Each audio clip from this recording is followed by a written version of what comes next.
شوخی باشه.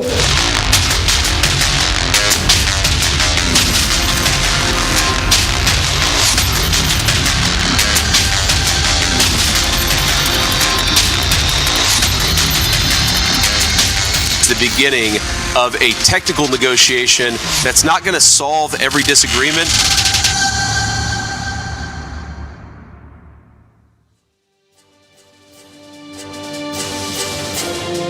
Pemirsa, harapan tercapainya kesepakatan damai antara Iran dan Amerika Serikat di Swiss diwarnai ketegangan diplomatik. Delegasi Iran sempat meninggalkan ruang pertemuan secara mendadak di tengah pembahasan masa depan program nuklir Teheran.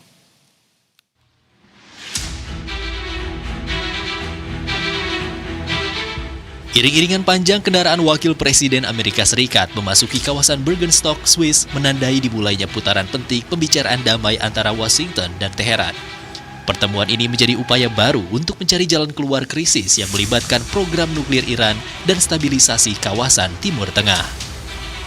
The opening of the Strait of Hormuz, the ending of the Iranian nuclear program, all of these things have already been accomplished. The question before us now is how much more can we accomplish together?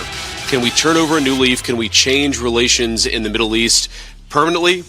Or do we go back to doing things the old way, which is not our preference, but is certainly very much something that can happen.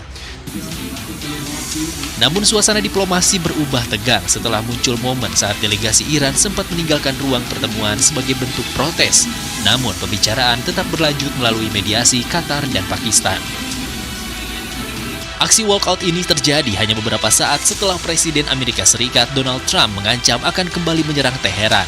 Para delegasi pergi dari lokasi perundingan setelah bertemu dengan delegasi Qatar selaku salah satu mediator. Sebelumnya, Presiden Iran menegaskan masih ada kesepahaman di kalangan angkatan bersenjata Iran untuk melanjutkan dialog dengan Amerika Serikat. Di sisi lain, Perdana Menteri Israel Benjamin Netanyahu kembali menegaskan komitmennya untuk mencegah Iran memiliki senjata nuklir. Di waktu bersamaan, Kepala Staf Militer Israel juga meminta pasukannya tetap siaga menghadapi kemungkinan memanasnya konflik di Lebanon Selatan. We prevented Iran from carrying out a plan to annihilate us, and today they would have had a nuclear weapon, an atomic bomb to do so. We prevented that from happening. We removed an existential danger.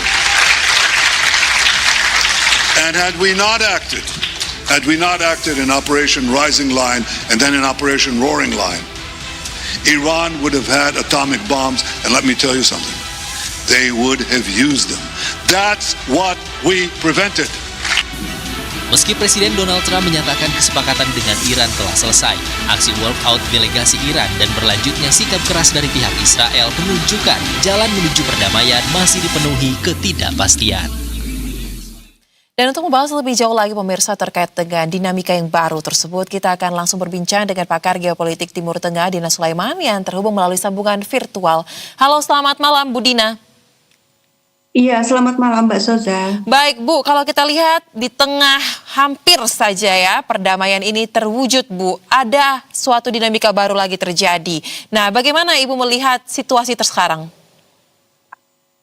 Iya, yang terjadi pada pertemuan tersebut kan memang sudah disepakati kedua delegasi akan bertemu, tapi tiba-tiba Donald Trump menulis dengan kata-kata yang sangat tidak etis ya di media sosialnya, memberikan ancaman kepada Iran, dan ini kan sebenarnya melanggar poin di MOU yang rencananya akan diimplementasikan ya, MOU yang sebelumnya sudah ditandatangani bahwa Amerika Serikat nggak boleh lagi main-main ancam seperti itu gitu, dan di sini Iran menunjukkan posisinya ya, bahwa mereka itu bukan negara yang bisa diancam seenaknya, sehingga yang terjadi ketika delegasi Iran menolak untuk bertemu langsung dengan JD Vance, yaitu karena menunjukkan bahwa mereka adalah negara yang kuat dan tidak mau untuk dihina seperti itu. Tapi kemudian kan ada pernyataan dari juru bicara Kementerian Luar Negeri Iran ya, Ismail Baqi, bahwa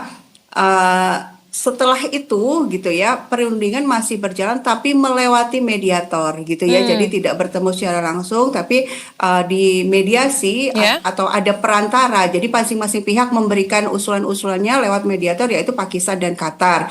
Dan akhirnya kemudian kan sudah ada pernyataan bersama ya, yang intinya ada beberapa kesepakatan untuk melanjutkan proses ini, terutama juga mengawasi implementasi dari beberapa poin utama yang diminta oleh Iran.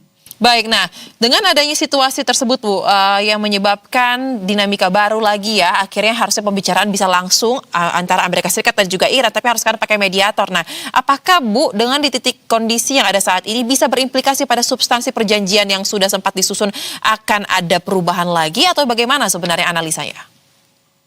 Menurut saya masih mungkin untuk dicapai kesepakatan ya, terutama sebenarnya ini kan bolanya ada di Amerika Serikat ya. Iran meminta ada beberapa poin yang tidak bisa ditawar ya, antara lain penghentian di semua front, penghentian serangan di semua front, dan itu mencakup Lebanon, kemudian pembukaan blokade dan sanksi dicabut, kemudian juga pencairan aset. Nah, yang poin-poin ini sangat mungkin dipenuhi oleh Amerika Serikat meskipun tidak ada pertemuan langsung di level tinggi ya gitu ya.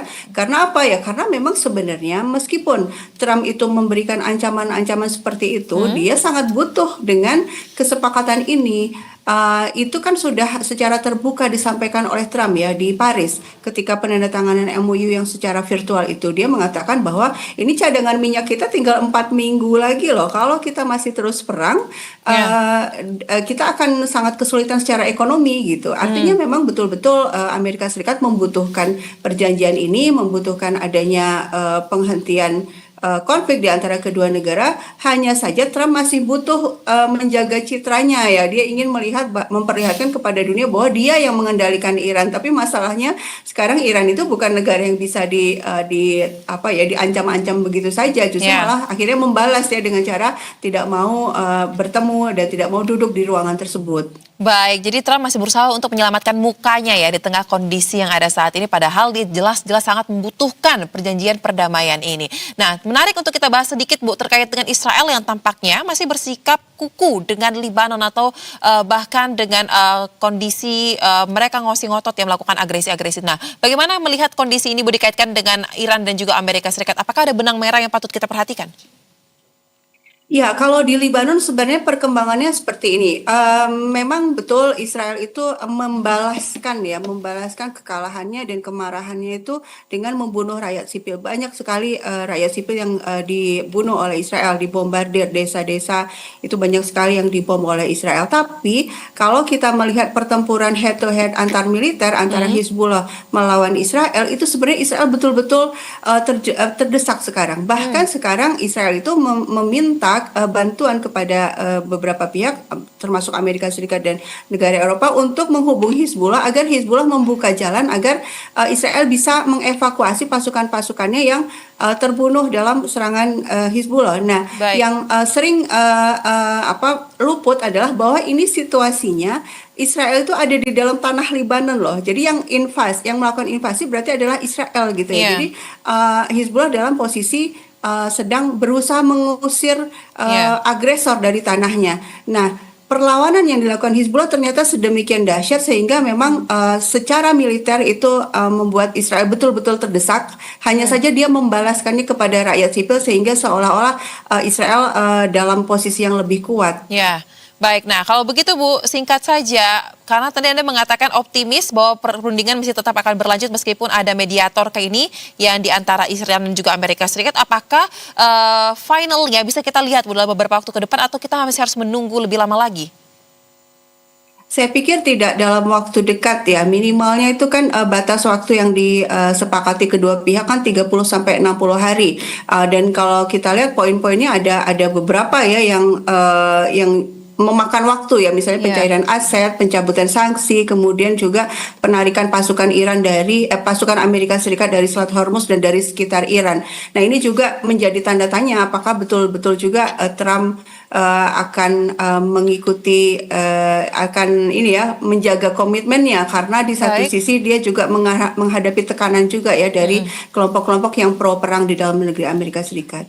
Baik, kalau begitu kita akan kawal terus ya bagaimana dinamika yang berlanjut terkait dengan perundingan yang masih terus berlangsung ini. Terima kasih Bu Dina untuk ulasan dan juga analisa yang sangat komprehensif. Salam sehat Ibu, selamat kembali beraktivitas. Terima kasih.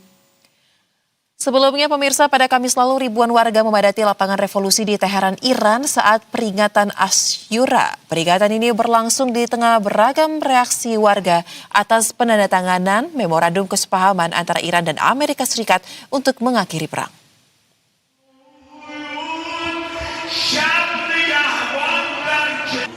Rekaman video menunjukkan kerumunan besar yang memenuhi lapangan revolusi untuk mengikuti peringatan Asyura. Sejumlah warga menyatakan tidak percaya kepada Amerika Serikat dan berharap pengalaman kesepahaman nuklir tahun 2015 tidak terulang. Namun warga lain menyambut positif memorandum tersebut dan menilainya menunjukkan kekuatan serta otoritas Iran.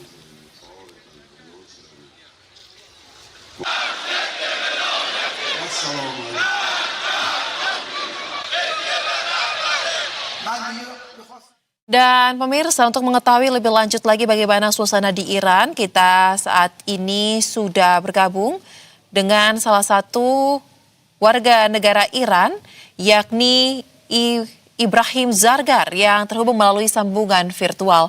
Halo, Assalamualaikum, selamat malam waktu Indonesia, Pak Zargar. Assalamualaikum, selamat sore waktu Iran. Baik, Pak Zargar, boleh diceritakan Pak, bagaimana warga Iran menyikapi terkait dengan MOU ataupun upaya perundingan damai Iran dengan Amerika Serikat yang berlangsung di Swiss? Pertamanya MOU itu ini semacam kemenangan untuk Iran. Karena sebelum perang, Trump senantiasa mengatakan Iran tidak boleh pakai rudal, tidak boleh mengontrol uang-uangnya yang diblok di luar negeri. Sekarang walaupun dalam ucapan mereka menerima bahwa itu hak Iran untuk punya rudal untuk self-defense. Dan atau juga uang-uang Iran harus dikontrol Iran lagi. Tapi apakah masyarakat Iran kira bahwa Trump akan ikut MOU ini atau tidak? Mayoritas masyarakat Iran kira Trump tidak akan mengaktifkan MOU itu. Oleh karena ini mereka melanjutkan perang di Lebanon. Juga ancaman Trump terhadap Iran itu sangat jelek sekarang. Oleh karena itu yakin akan ada masalah kesulitan dalam MOU ini. Dan saya pribadi yakin bahwa perang akan dimulai lagi. Tapi ada keraguan, ada yang kira mungkin perang akan diselesaikan, tapi saya pribadi kira itu akan dilanjutkan. Baik, nah kalau begitu Pak, kami mendapatkan informasi bahwa meskipun Iran kemarin walk out ya, tapi perundingan masih terus berlanjut dengan menggunakan mediator. Nah, apakah dengan mediator ini tetap posisinya Anda melihat bahwa seperti akan sulit untuk mendapatkan kata sepakat antara Iran dan juga Amerika Serikat dalam perundingan tersebut?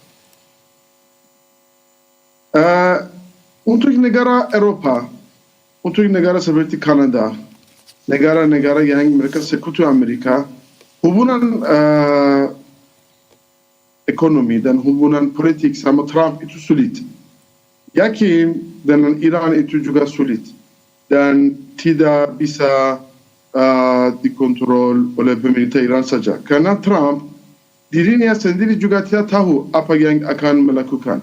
Oleh karena ini, Anda melihat selama 110 malam yang lalu, setiap malam jutaan orang, lebih banyak dari 25 juta orang, setiap malam turun ke jalan untuk protek, untuk bantu pemerintah Iran, tentara Iran. Dan tentara Iran 100% siap. Dua perang yang lalu, dimulai oleh Amerika dan Israel selama waktu negosiasi. Oleh karena ini negosiasi tidak bermakna bagi masyarakat Iran kedamaian. Baik, baik. Kalau begitu kita akan lihat terus ya bagaimana nantinya hasil perundingan dan bagaimana nantinya dinamika yang akan terjadi ke depannya. Terima kasih warga negara Iran Bapak Ibrahim Zargar telah berbagi pandangan bersama kami di Berita Satu Utama. Salam sehat, selamat kembali beraktivitas.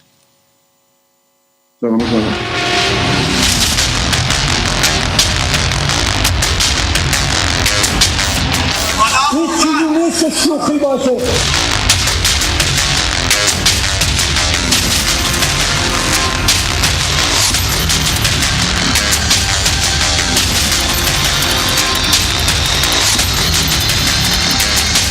The beginning of a technical negotiation that's not going to solve every disagreement,